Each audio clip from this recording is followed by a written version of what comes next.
ಅಶ್ವಥ್ ನಾರಾಯಣ ಅವರು ಹೇಳಿದಾಗೆ ನಾನು ಈ ಚುನಾವಣೆಯಲ್ಲಿ ಬೆಂಗಳೂರು ಗ್ರಾಮಾಂತರ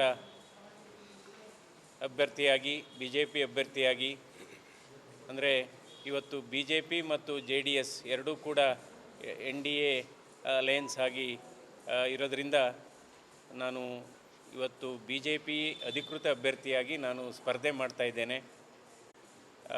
ತುಂಬ ಆತ್ಮವಿಶ್ವಾಸ ಇದೆ, ಆತ್ಮಸ್ಥೈರ್ಯ ಇದೆ. ನಾವು ಈ ಸರಿ ಬೆಂಗಳೂರು ಗ್ರಾಮಾಂತರ ಲೋಕಸಭಾ ಕ್ಷೇತ್ರ BJP ತೆಕ್ಕೆಗೆ ಬರುವುದು 100ಕ್ಕೆ 100ರಷ್ಟು ಸತ್ಯ ನಿಜ ಅಂತ ನಾನು ಅಂದ್ಕೊತೀನಿ. ತುಂಬ ಆತ್ಮವಿಶ್ವಾಸ ಇದೆ ಮತ್ತು ಇವತ್ತು ನರೇಂದ್ರ ಮೋದಿಜಿಯವರ ಆಡಳಿತ ವೈಖರಿ ನೋಡಿ ಇವತ್ತು ಎಲ್ಲ ಕಡೆ ಇವತ್ತು BJPಯ ಪರ ಮತ್ತು NDA ಪರ ಅಲೆ ಇದೆ. ಈಗಾಗಲೇ ಇದು ಹ್ಯಾಟ್ರಿಕ್ ಎಲೆಕ್ಷನ್ ಅಂತ ಹೇಳಬೇಕು.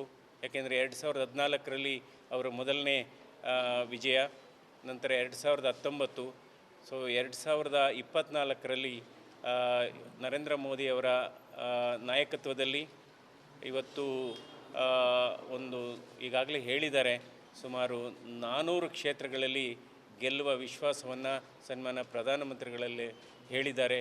ಸೊ ಹೀಗಾಗಿ ನನಗೂ ಕೂಡ ಈ ಪ್ರಕ್ರಿಯೆಯಲ್ಲಿ ಭಾಗವಹಿಸಿದ್ದು ಸಂತೋಷ ತಂದಿದೆ.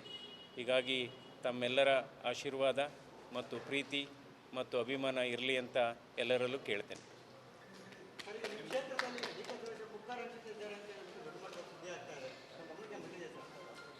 ನಿಮ್ಮ ಗಮನಕ್ಕೆ ಬಂದಿದೆಯಲ್ಲ?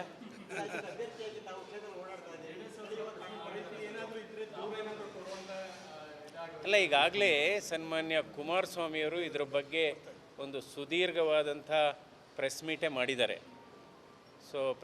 ಮಾಡಿದ್ದಾರೆ. ಅದರಲ್ಲೆಲ್ಲ ಹೇಳಿದ್ದಾರೆ. ಸೊ ಯಾವ್ಯಾವ ರೀತಿ ಏನೇನು ಆಗ್ತಾ ಇದೆ ಅನ್ನೋದ್ರ ಬಗ್ಗೆ ನಾನು ಹಲವಾರು ಬಾರಿ ಹೇಳಿದ್ದೇನೆ. ಈ ಚುನಾವಣೆ ಬರೋದು ಹೋಗೋದು ಸಹಜ. ಒಂದು ಆರೋಗ್ಯಕರ ಸ್ಪರ್ಧೆ ಆಗಬೇಕು, ಯಾವಾಗಲೂ ಅಷ್ಟೇ ಆರೋಗ್ಯಕರ ಸ್ಪರ್ಧೆ ಆಗಬೇಕು. ಮತದಾರರಿಗೆ ಬಿಟ್ಟಂಥ ಅದು ಚಾಯ್ಸ್, ಅದು ಅವರು ಯಾವುದೇ ಪಕ್ಷಕ್ಕೆ ವೋಟ್ ಮಾಡತಕ್ಕಂಥ ಸ್ವತಂತ್ರ ಅವ್ರಿಗಿದೆ. ಬಟ್ ಇವೆಲ್ಲ ಸ್ಪರ್ಧೆ ಯಾವಾಗಲೂ ಆರೋಗ್ಯಕರವಾಗಿರಬೇಕು. ಈ ಪ್ರಜಾತಂತ್ರ ವ್ಯವಸ್ಥೆಗೆ ಒಂದು ಅದರ ನಿಜವಾದ ಒಂದು ಅರ್ಥ ಇರಬೇಕು. Thank you.